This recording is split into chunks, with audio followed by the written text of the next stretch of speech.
রাজধানী ঢাকা সহ বিভিন্ন অঞ্চলে কয়েকদিন ধরেই থেমে থেমে বৃষ্টি হচ্ছে। ৮ বিভাগেই আকাশের একই অবস্থা বলে জানিয়েছে আবহাওয়া অধিদপ্তর। বৃষ্টি এমন এক সময় হচ্ছে যখন ঈদুল আজহা বা কোরবানির ঈদ উদযাপন করতে গ্রামে যাওয়ার প্রস্তুতি নিচ্ছে কর্মজীবী মানুষ।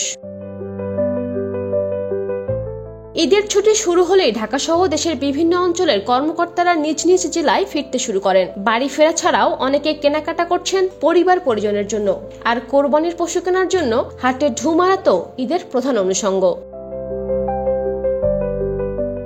গত ২৭ মে উত্তর পশ্চিম বঙ্গোপসাগরে যে লঘুচাপ তৈরি হয়েছিল তার প্রভাবেই সারা দেশে বৃষ্টি হচ্ছে বলে জানিয়েছে আবহাওয়া অফিস। লঘুচাপটি পরে আর ঘূর্ণিঝড়ে পরিণত হয়নি, বরং গভীর নিম্নচাপে পরিণত হওয়ার পর তা গত বৃহস্পতিবার রাতে বাংলাদেশের উপকূল অতিক্রম করেছে।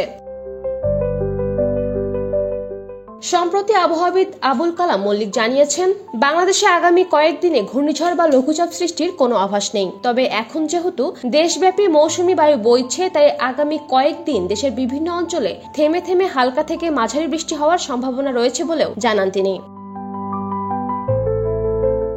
তিনি জানান ২ জুনের দিকে বৃষ্টিপাত কমে আসবে, কিন্তু একেবারে থেমে যাবে না। এই সপ্তাহ জুড়ে সারা দেশে হালকা থেকে মাঝারি মাত্রার বৃষ্টিপাত হবে। তবে উত্তরাঞ্চলের বিভাগ রাজশাহী ও রংপুরে বৃষ্টিপাতের তীব্রতা তুলনামূলক কম থাকবে।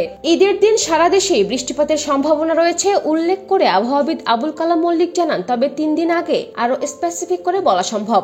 এই পুরো সময়টা জুড়ে ভ্যাপসা গরম থাকবে, কারণ বাতাসে জলীয় বাষ্পের আধিক্য থাকায় গরম বাড়বে।